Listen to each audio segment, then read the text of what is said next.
What's the craziest butterfly effect that happened to you because of a small decision you made? Story 1.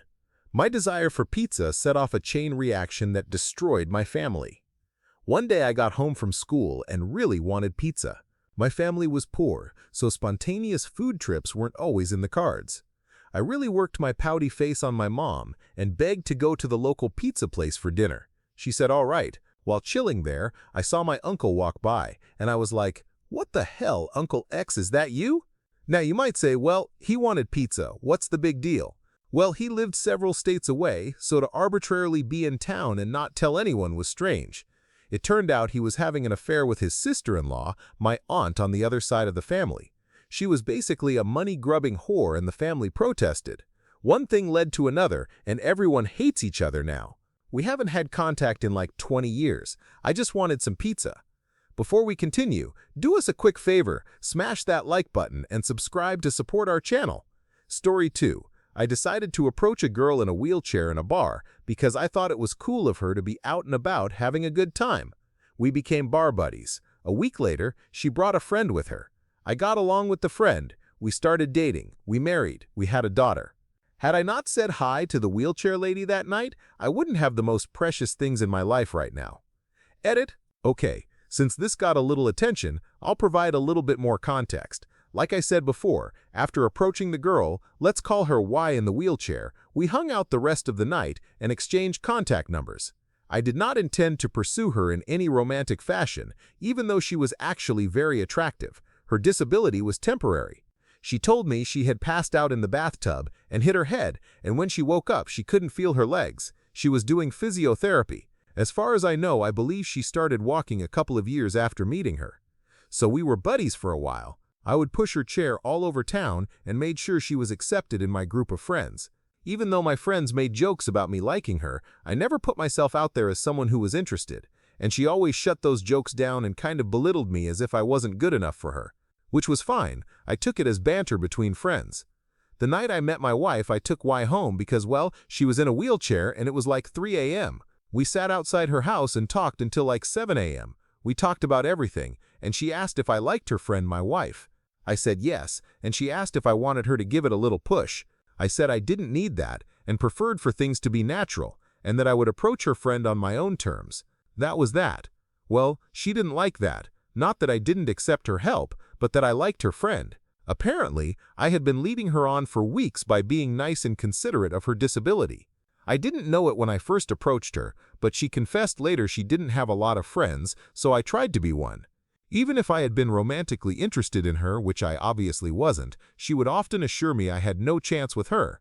Now, thinking about it, I guess she was negging me. Well, it worked pretty well. I had absolutely no interest in her romantically. And after hanging out for weeks, I actually stopped liking her because she would create drama everywhere we went, shouting at waitresses, bullying bouncers in overcrowded bars to let her in because she was in a wheelchair, playing psychological games with my friends. The list goes on. After finding out I was interested in her friend, she canceled dinner with me and my friends and went to the restaurant where her friend worked, created a scene, and told her not to see me ever again. Her friend told her to calm down and still wanted to meet up at the same bar we always went to. They came, and Y spent the whole night bad-mouthing me to my friends. Every time I was talking to anyone in the bar, especially girls, she would come over and start shouting and telling them I wasn't worth anything. I had no clue why she was acting that way, and it turns out she liked me the whole time and told my friends I was acting like a teenager leading her on, even though she constantly negged me and belittled me in front of everyone. Someone was a little bit delusional. I had to come clean with her friend and said I never showed interest in Y and that I actually liked her and wanted to take her out. Y proceeded to run her friend over with the wheelchair. Her friend is now my wife, and every time Y's name comes up, she won't shut up about how her foot still hurts even years after that incident. Y spent the next few weeks trying to turn my friends against me, even though they had known me for decades and knew I wasn't this mean person she was trying to say I was. I don't regret any of it. I was always fair and never tried or showed any interest besides friendship with her. When she asked me if I was into her friend, I straight up told her yes. I'm happy to have met her and that she introduced me to my wife. I hope she is well and healthy, but we don't keep in touch anymore. Story 3. I had to call my heart surgeon to give him my new insurance numbers. I had only just gotten them because the person who had them had the flu and wasn't getting back to me. As soon as I got my numbers, I called the surgeon. The receptionist said, "Oh hey, we just had a cancellation for this Friday. Do you want it?" Of course I wanted to get it over with and not wait another month. I decided to take the open heart surgery cancellation appointment a month before my actual appointment. Well, the surgeon said that thank goodness I did, because once he got a look inside, he realized I wouldn't have survived to the original appointment date. So if the insurance lady hadn't had the flu, I would have gotten those numbers a lot sooner and never gotten the offer to have the surgery when I did. Someone else's flu saved my life. Story 4. I decided I would rather use my bathroom than a porta potty. Found my wife cheating. She attempted suicide, and I moved multiple states away. In the 7 years since, I have made nothing but positive changes and went from an 18-hour laborer to a well-respected person in my profession, making 6 figures. I'd probably still be working that dead-end job. Aside from that, without recounting all the details, I went to see a doctor about a splinter from chopping firewood. 6 months later, they removed most of my kidney with renal cell carcinoma. Without the splinter, I'd likely be dead from kidney cancer. Story 5. I decided to invite my chem lab partner to lunch on the first day of college, just to be friendly and try to make more than one friend at school. We met up with the only other friend I'd made at school so far. He thought my lab partner was cute, invited himself to hang out with her, and then fell in love with her roommate instead. He ended up married to the roommate. They've been together for 22 years and have 2 children. Story 6. How going skateboarding ruined my life, relationships, and almost killed me. I had just moved to Ohio and a couple of new friends wanted to go down to the skate park. I was drinking, it was late, but it sounded fun. Long story short, I ended up bailing off a ramp and broke my wrist, knee, and foot. That little trip to the hospital sucked, but what really sucked was the crazy amount of Percocet they prescribed me. It's been over 15 years, but I'm pretty sure I remember getting 3 refills and each refill had like 45-60 pills in it. Boy, did they take the pain away. And they made my injuries stop hurting too. When I ran out, it was fine. I wasn't addicted or anything, but I have a friend who sells them, so I can buy a couple, just to make sure I'm healed before I stop taking them. Then it was, I'm young and have no expenses. I'm not addicted, I'm just partying. It's not like I'm stealing stuff to pay for an addiction. Then it was, it's really hard to get through a workday without them, so I'll just keep taking them. I mean, they're cheap at the time, and I don't really have any responsibilities. Plus, I'm in a band. I'm supposed to be partying. Then there was some stuff in the middle, until, now I'm stealing from Walmart every day, so I can afford to keep shooting up heroin, because I am hopelessly addicted. I've burned every bridge I'd ever made, mostly for stealing. I deserved it, lost everything that had any monetary value, and was sleeping in my car. I used to pride myself on my reputation. I was proud of the fact that not one person could say I'd ever wronged them or stolen from them or told major lies. I used to have my friends' house keys because I was the only one they trusted. I used to really be proud of that. But at that time, you couldn't let me in your house, or I'd have stolen from you. I'm ashamed to admit this, but I figure if I keep saying it, then I won't forget the shame. And maybe someone who's considering trying, or in the early stages of opiate addiction, might have second thoughts. Let me just say, stay far away from that stuff. It grabs hold tight while telling you you're fine, and by the time you realize you might not be, it's far, far too late. You do just about anything to avoid withdrawal. I used to describe withdrawals like this. At first you're afraid it's going to kill you, then you become afraid that it won't. It's almost that bad. Anyway, long story a little bit shorter, I got in legal trouble, I overdosed and died briefly, and I had completely given up on myself, until my daughter was born. I'll admit the day she was born, before we went into the operating room, I snuck into the bathroom and shot up heroin mixed with crack. That's how important the drug becomes to you. I wasn't gonna miss the birth, but I might as well get well first. Disgusting. Anyway, when I held her for the first time, I broke, like bawling my eyes out broke. The person I used to be that I thought was gone was screaming and fighting with everything to get through to me. You can't do this to her. You can't make her go through what you went through. She deserves a father. I'll admit it took me about 6 more months, but I got clean. Started getting my life back together. Heck, I paid off my student loans so I could build some credit. I'm over 6 years clean now, married to the mother of both my children. I'll never understand why she stood by me through all of that. I certainly didn't deserve it. With 2 kids, I had my own business, but COVID kind of put a stop to that. For now, I hope. I'm happy. I'm clean. I've even rebuilt some of my old relationships and some of my reputation. Some people will never forgive me, and I don't blame them. Maybe they'll see someday that I'm serious, but if not, that's okay too, because after a decade of having no future at all, it looks pretty bright from here. I know it wasn't just skateboarding that led to this. I could have stopped, but overprescribing opiates has got to stop. And finally, I'm going to end this post like I do every time I talk about addiction. I was as bad as you can get. I promise you, you can get clean. You deserve to be happy. You deserve a good life. You deserve forgiveness, and you deserve to get clean. Please, get help. If I can do it, I know you can.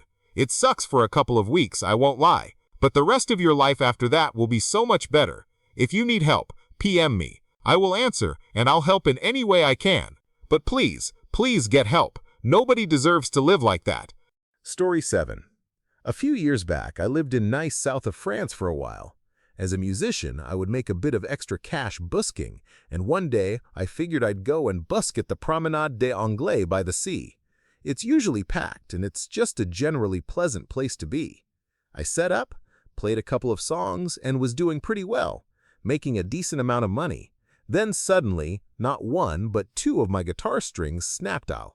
I even remember I was playing the scientist at the time. I was massively gutted and decided to cut my losses early.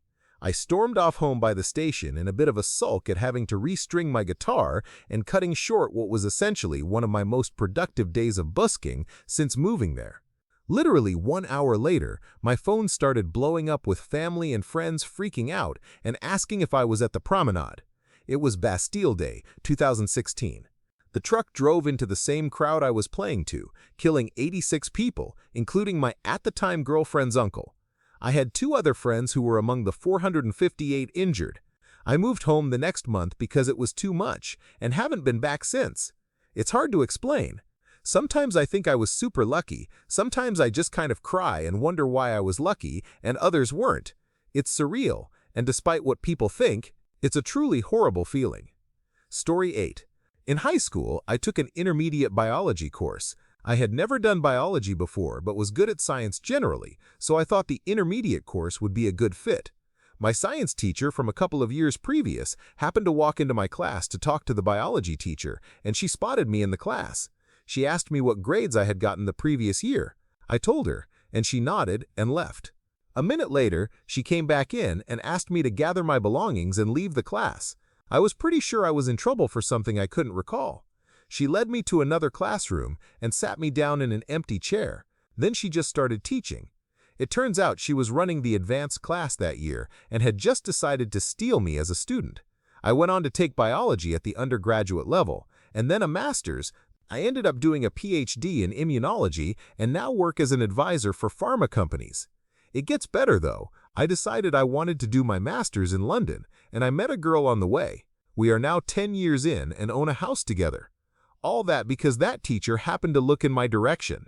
Story 9. My husband found out after 18 years that his mom's side of the family was Spanish, not Mexican.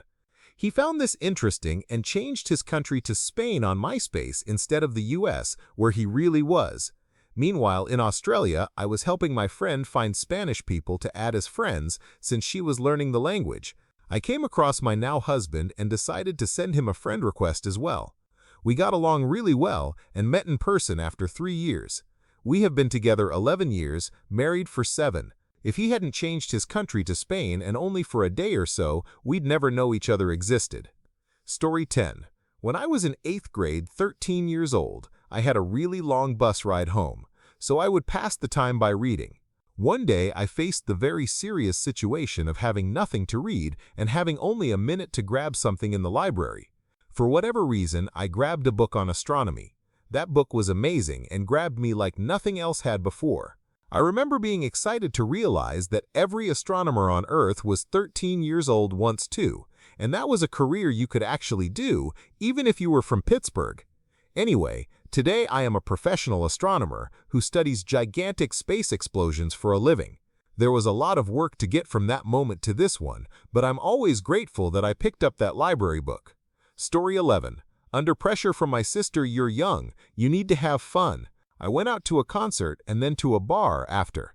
I had this girl I barely knew wingwoman me to a cute guy playing pool, and next thing you know, I'm celebrating my 3-year wedding anniversary.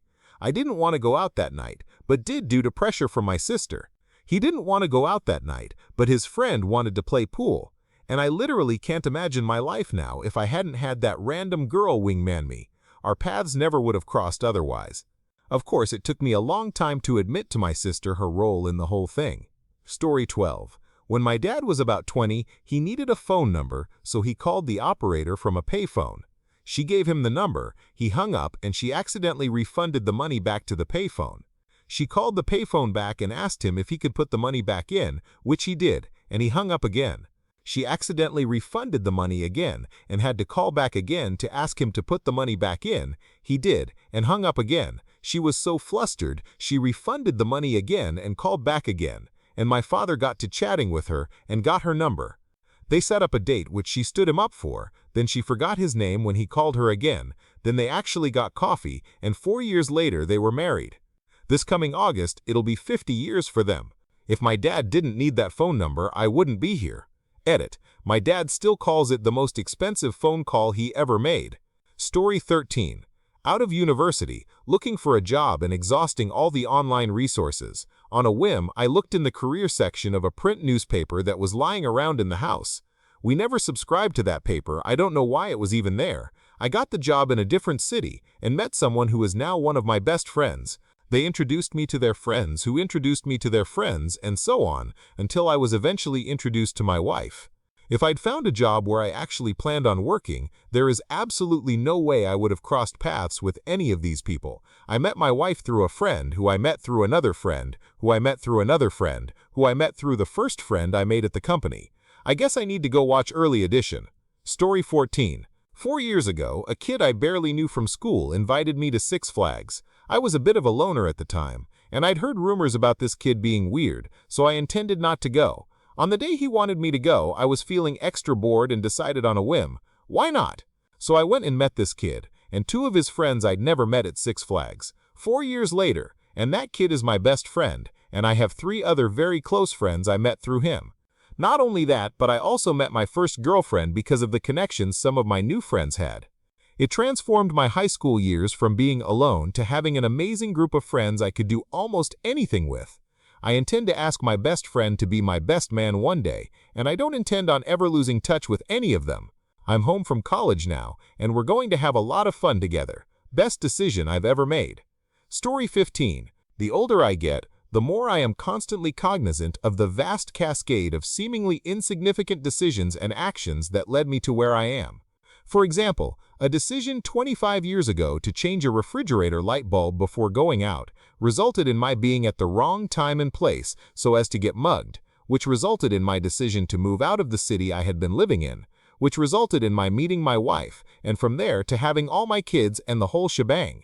I would have had a different whole shebang had I not changed that light bulb that afternoon, but the path to the present leads through that and 1,000 other similarly trivial decisions. Story 16.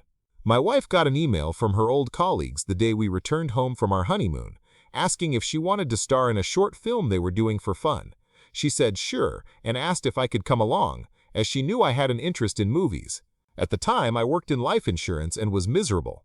It was more than an interest. I had always wanted to make films but had never made the right connections with people and didn't know where to start.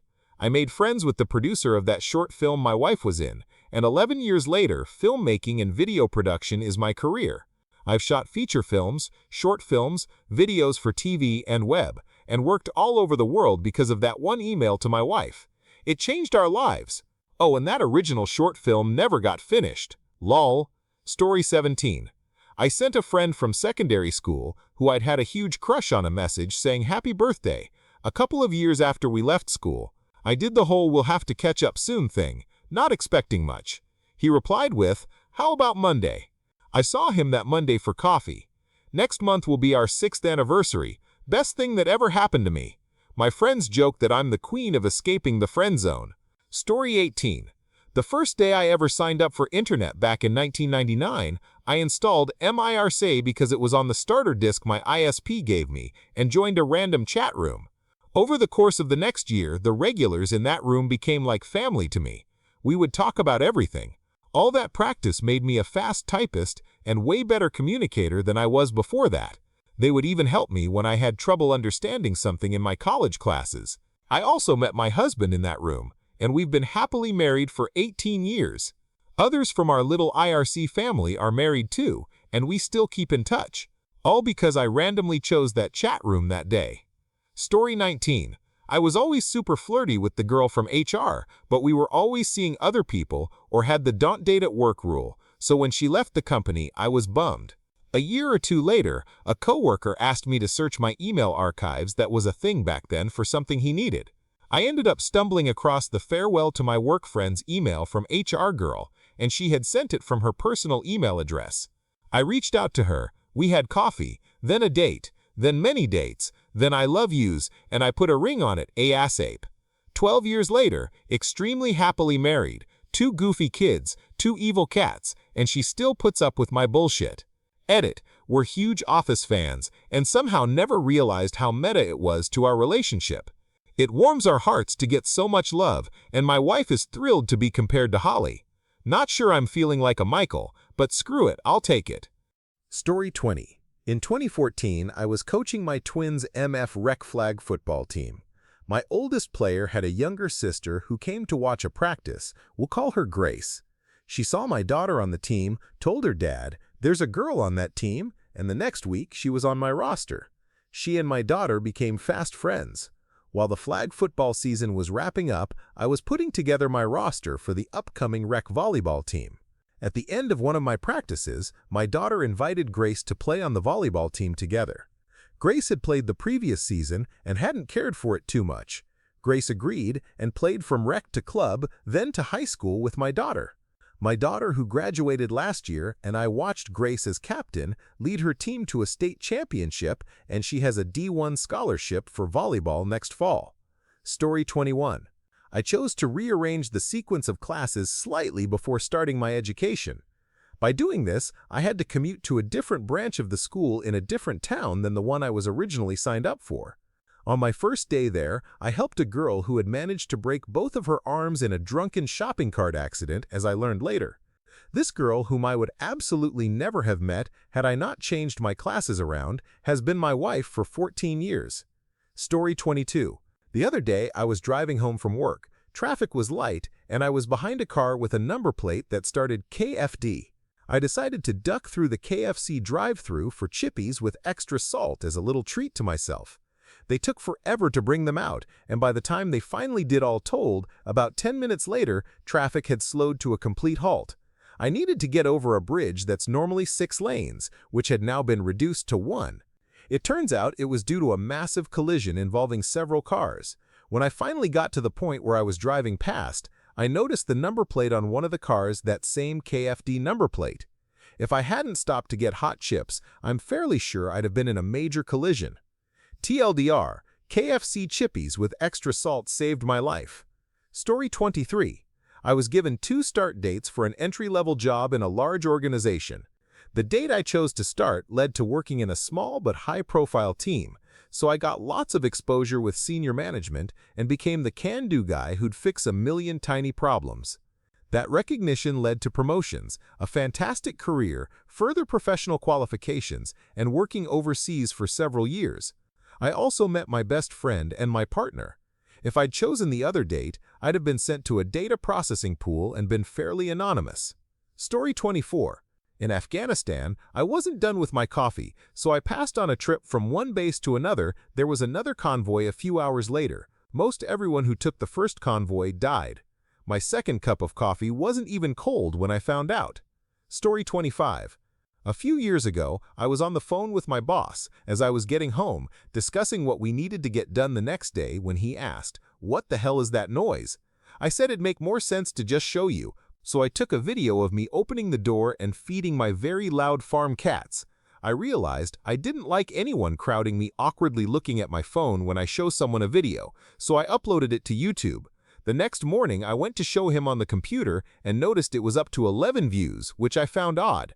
Then it went viral, thousands of views per hour. I was getting constant calls and emails about buying the video rights and just asking for permission to use it. It took off again during the pandemic, and has been a nice little source of income when things have been rough. All because I don't like holding my phone to show someone else a 30-second video. Story 26. I ordered some shirts off the internet, and the company sent a size too small. I emailed them, and they sent the correct size and let me keep the other ones too. My grandpa's house was being redone. I noticed one of the workers liked a band I did and gave him the shirts that didn't fit. Years later, I was working and having a smoke break when a guy overheard me and a friend discussing a concert we were going to. He asked about it and said he had some old shirts I could have. I met up with him after work to hang out. They were my shirts from a couple of years before. We started hanging out, and he was dating this girl who said she had a friend that she thought would be perfect for me. We hooked up. I've been married for almost 10 years with 2 kids, all because of a few shirts that the company sent me the wrong size for. Story 27. I was parking my car on the street and was about to shut it off, but I noticed my car had gotten pretty dirty the last time I parked under that tree. Usually I don't care, but I drove forward another space. The next day I came outside, and my car's rear suspension was damaged and the tires were bent. Someone had smashed into it and taken off. I went on to spend about $500 in repairs, and my insurance couldn't cover it unless I found out who did it. I was very upset I couldn't go to work, and the tow truck driver pointed out that a neighbor had cameras up. I went as a last resort to ask those neighbors if they had caught anything.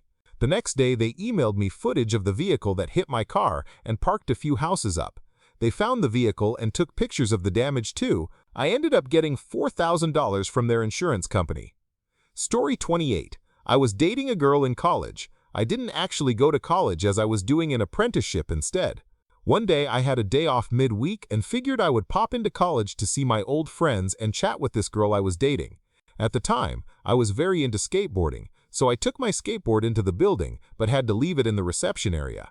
As luck would have it, a girl saw me with bleached blonde hair and a pink mohawk place the skateboard and decided she was in love with me. She went to the local skate park after school until eventually she found me. We swapped numbers, and now 15 years later, we are married with 3 kids. Also, my skateboard was stolen by some douche, and by the time I made my way out of the college, my brother had noticed someone carrying my board and stole it back from me. As I walked out and noticed it was gone, my brother came in and asked if I was looking for my board. It was a weird day that I had no idea would impact my whole life to this point. Edit. My wife found the post. She searched one skate park. She is no stalker. Story 29. In high school, I read House of Leaves, and one day was trying to explain the concept of the book to a friend. My drama teacher overheard and said it sounded a bit like Pale Fire by Vladimir Nabokov. On his recommendation, I read that book, which sparked an interest in Russian literature. Then I branched out from there, always seeking out new reading opportunities. My quest to find more reading led me to major in English and become a teacher myself. Being a teacher at a Title I school has had a huge impact on my political philosophy as well.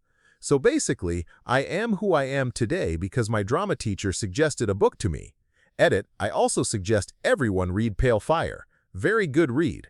Story 30. I sent a message to a girl in high school just asking if she was all right, which led to dating her for almost 3 years.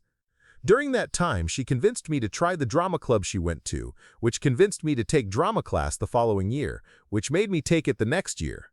There I met my next girlfriend, who introduced me to the friends I have today. And if I hadn't met them, I wouldn't still be feeling sick from drinking on Saturday night. Moral of the story: never message a girl. You'll wake up 4 years later with a hangover. Story 31. At 13, I was listening to the radio when a friend stopped by for a few hours.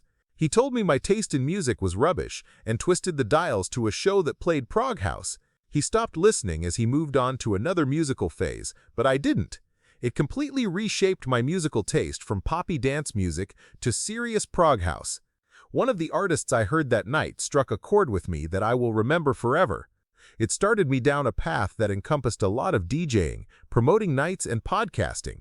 I met my best friends through our shared musical taste at university. I met loads of the scene's DJs. I still listen to that song. Fast forward 18 years later, I met a girl at a gig by that same artist I'd heard back when I was 13.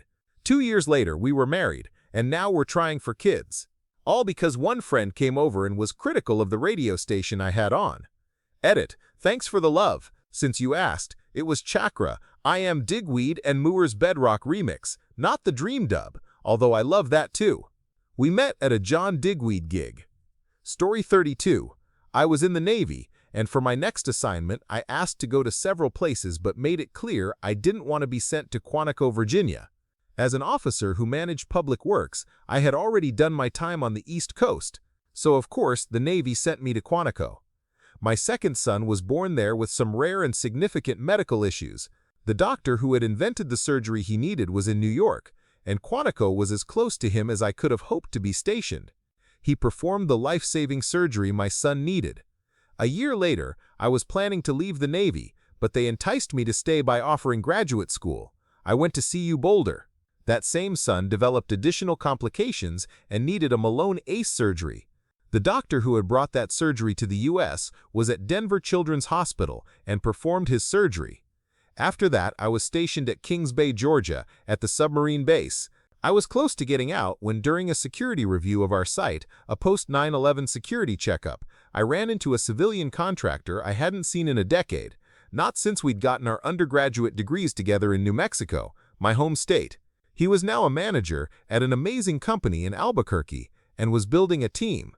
A month later, he brought me out for an interview, and I have been working in my home state ever since, close to my aging parents, in my dream job with healthy kids. I couldn't be happier.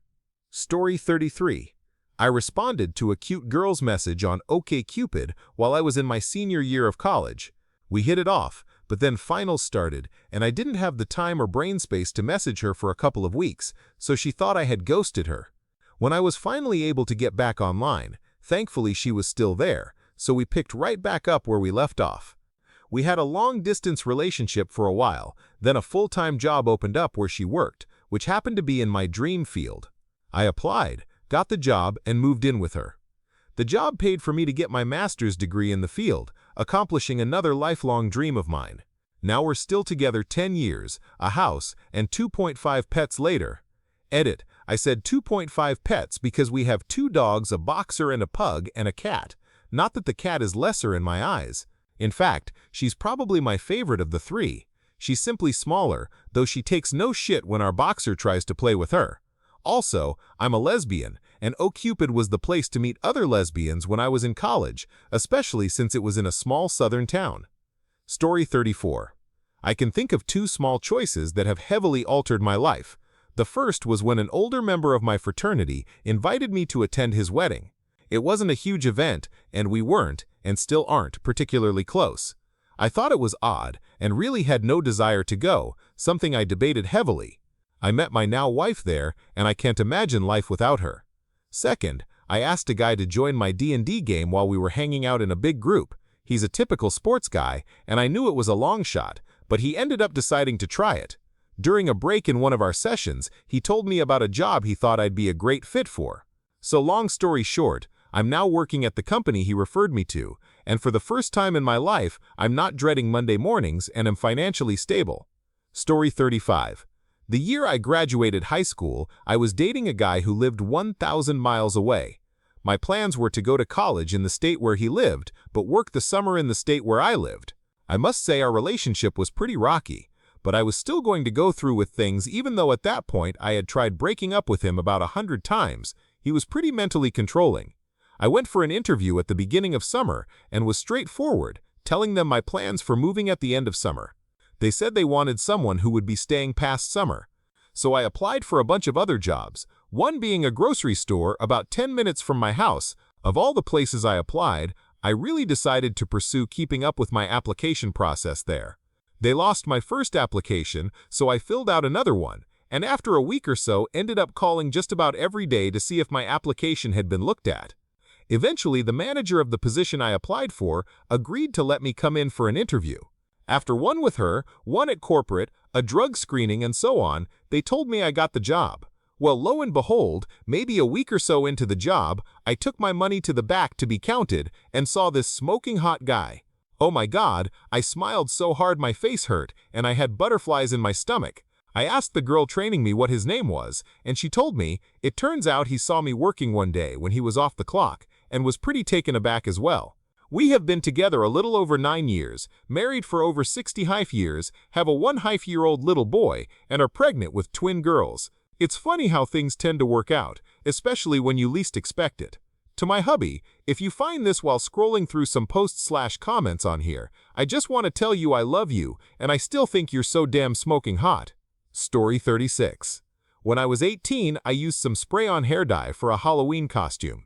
It looked awesome, so I decided to get my hair permanently dyed for the first time. That in turn caught the attention of a girl who was into that kind of thing, and we started dating. We were in school at the time, and by the end of the year, I realized I had enough savings to buy a car. With a car, I could drive to her town and see her outside of school. But my new independence also made my parents reevaluate their own situation. They had both grown up in a big city, but had moved to a smaller town to raise my siblings and me. Once they saw we were becoming adults, they decided they no longer needed to stay in that small town, so they moved back to the city. This led me to take a work term in that city, where I met a coworker who helped me realize my relationship wasn't healthy. Eventually, I ended it. When I moved back to school afterward, one of my friends needed to go to the city where my parents now lived for some paperwork. Since I had a car and liked the city, I offered to drive her. During that trip, we had a long conversation that brought us much closer. We became best friends, and not long after, we started dating. Looking back, I can see how much healthier this relationship is compared to the previous one. It taught me a lot about what a good relationship should be. TLDR, a Halloween costume led to hair dye. Hair dye led to a relationship. Relationship led to a car. Car led to my parents moving. Parents moving led to a job. Job led to a breakup. Breakup plus car plus parents moving led to a long car ride. Long car ride led to a healthy relationship. And that, kids, is how I met your mother. Story 37. One day in high school, I was walking down the hall between classes when the right lens of my glasses suddenly popped out right into my hand. My English teacher happened to see it and said, "Hey, my husband can fix that. He's coming to the school today. I can help you out." In my head, I was thinking, this sounds way too crazy to be true. But since I'm basically blind without my glasses, I agreed. Later, I was called to my teacher's room during her planning period. I walked in expecting, well, honestly, a Viking my teacher is a tough, no-nonsense, passionate type, but instead, I saw this scrawny, scruffy-looking guy. He was polite, introduced himself, and took a look at my glasses. Turns out, the screw had just come loose. He pulled a tiny tool from his kit and boom, fixed it instantly. I had built it up in my head as some huge ordeal, but in seconds, my very critical, I can't see 2 feet in front of me problem was solved. While we chatted, I asked where he went to school, and my teacher guided me toward programs and career options. That single moment ended up shaping my entire path. Now, 6 years later, I'm an optician. Her husband not only became a good friend and mentor, but he also helped me land my first job in the field. What started as a popped-out lens turned into a career and a tight-knit work family. Extra content.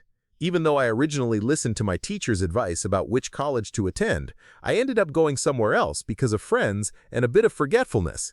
It wasn't until a chance Walmart run-in with my teacher and her husband about a year and a half after high school that I got back on track. She literally said, "What the heck are you doing over there? Apply immediately when you get home." So I did. Funny thing is, while that college detour delayed my career, it's also where I met my wife, so I wouldn't change a thing. Story 38. When I was about 11 years old, I went to a farmer's market with my dad. While we were there, I spotted a street performer juggling and I was completely mesmerized. I decided right then and there that I was going to learn how to juggle.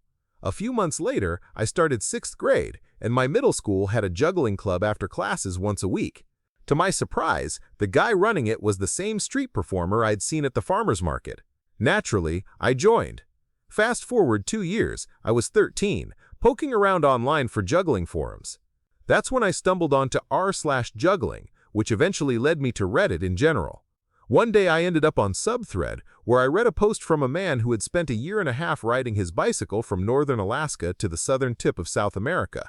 I already loved cycling, I loved camping, and I'd just come back from my first international trip to Costa Rica, a country he had passed through. So naturally, I became obsessed with the idea of bicycle touring in the way only a 13-year-old can. By the summer I turned 16, I finally pitched the idea to my parents. On a small scale, of course. I borrowed my mom's bike, mine couldn't carry gear, strapped whatever camping supplies I could find in the garage to the back with bungee cords, and rode 40 miles to a nearby state park. I camped overnight, then biked back the next day. It was a mess, but I absolutely loved it. The following summer, I planned something bigger, 4 days and 200 miles, camping in state parks each night. After that, I started thinking, if I want to do a truly big adventure, maybe even a year-long trip, my best chance is before college debt and a career tie me down. So I decided I would take a gap year after high school. I graduated in 2017 with the dream, but not the money. After one last summer with my high school friends, I set out on my most ambitious trip yet, 20 days and 1,300 miles around Lake Michigan, starting and ending in my hometown in southern Wisconsin. When I returned, I had $2 and some change left to my name. So I joined the world of retail and worked for the better part of 2 years. In October 2018, I took vacation time to fly with my bike to Asheville, North Carolina. From there, I rode up the Blue Ridge Parkway, part of Skyline Drive, and eventually east to Washington, D.C. Finally, last summer, I knew it was time. I quit my job in July, spent 6 weeks preparing, and in mid-August, I left Wisconsin with the loose plan of reaching Seattle and then riding down the Pacific coast. Over the next 7 months, I cycled 5,300 miles across the country, turning east from San Diego into Arizona.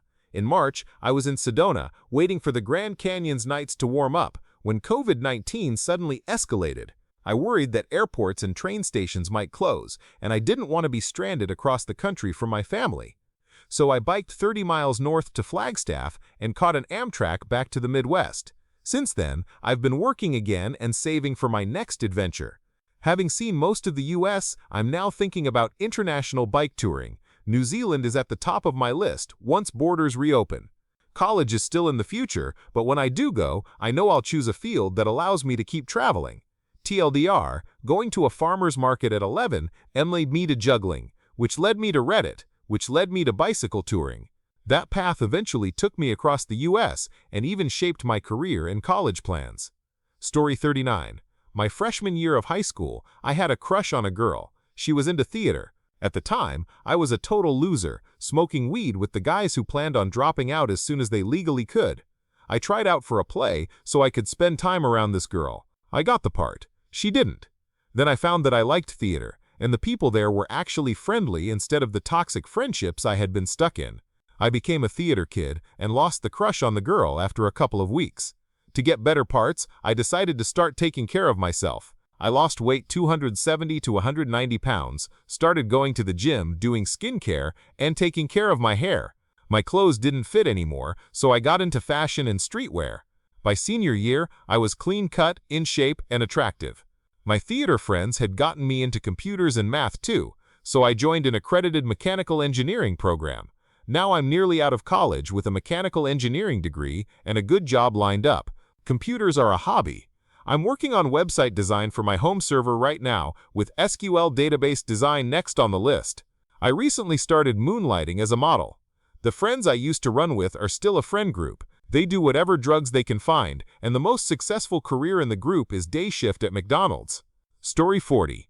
I had lost my job in Minneapolis and drove to Milwaukee to celebrate Christmas with family back home. I didn't have much money, but I still wanted to join my friends for a New Year's party in Minneapolis, so I headed back up in the afternoon. My car threw a belt the tensioner died too, and instead of calling a tow truck, I called an old friend in the area for help to save money.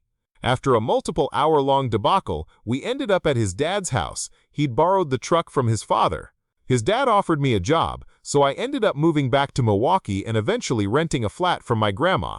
In Minneapolis, it was me and my friends. I had no responsibilities, no obligations except the occasional trip home to see family, and my life was truly mine. I didn't even have any financial pressure. I was free to explore myself and expand who I was, and every day seemed to have endless hours. Life was fantastic.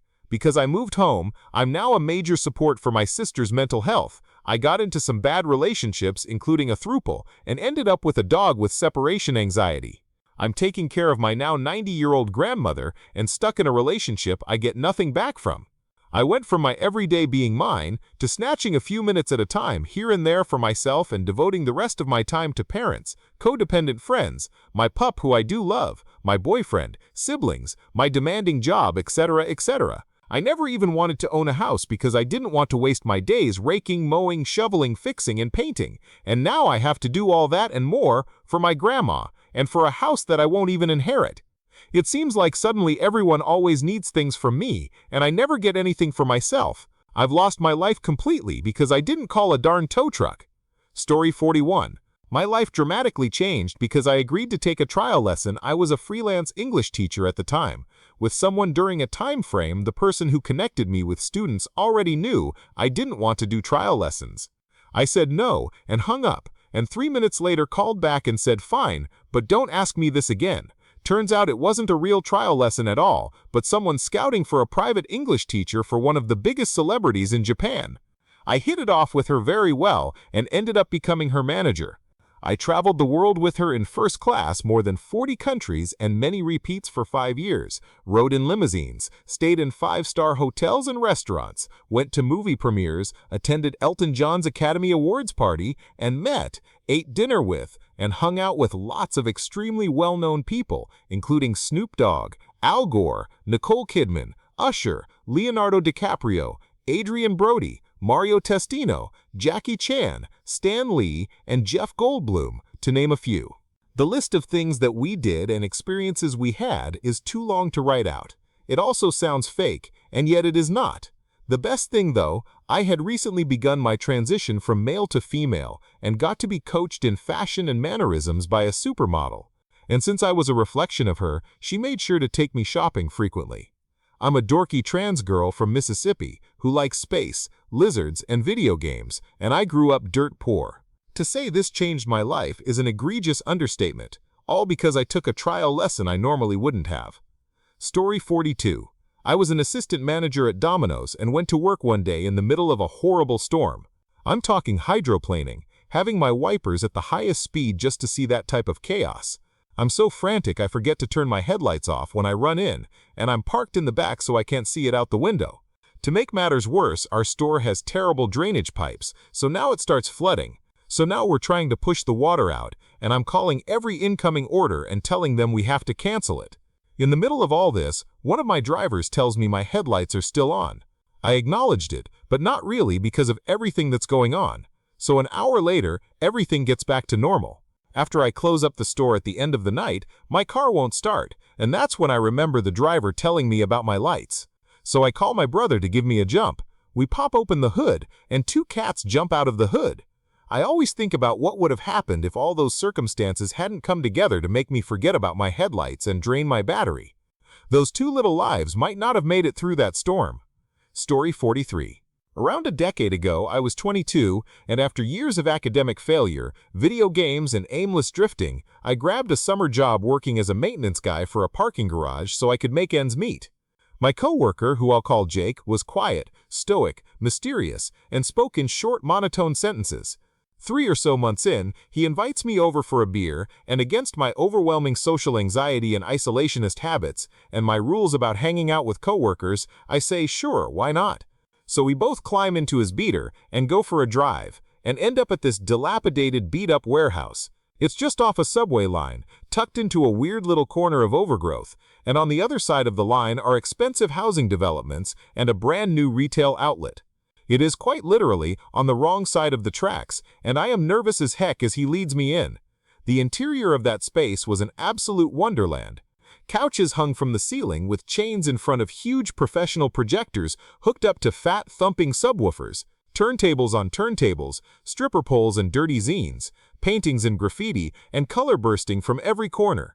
There were rooms lit up to look like a dazzling night sky, complete with model planes hung on string and LED lightning clouds that would gently pulse rainbow rhythms in time to the music. Kit-bashed photography. Darkroom doors led to checkered dance floors where somebody was inevitably mixing some real dirty thumping beats of their own accord. Somebody had built a whole dang ball pit and decorated it with blacklit neon jungle faux flora. Holes had been sawed between the different floors and sturdy wooden ladders had been installed, so every floor could be connected without exiting into the drab, undecorated hallways and concrete stairwells that masked this glorious rainbow assault on municipal fire safety codes. And the people who maintained this marvelous work were utterly fantastic. Artists, musicians, welders, mathematicians, college professors, makers and designers, and coders. I got caught up in a 3-way conversation with a professional UFO investigator, a woman who designed her own lesbian calendar photo shoots, and a guy who used 3D printers to build bigger and better 3D printers. Every surface was a canvas, every person was ardently whole and realized, every doorway was a portal to something and somewhere new, and I'd never seen or conceived of any living situation so radically spectacular in my life. I returned to Jake's side of the apartment to find him and his husband grinning at my reaction. I had been led to a burner loft, a home for those folks who make the yearly pilgrimage to Burning Man. I decided then and there that I was going to find a way to live there and contribute, and it was the best and most impactful decision I'd ever made in my life. Thank you for watching. If you enjoyed this video, be sure to give it a thumbs up, subscribe, and hit the bell icon so you never miss an update.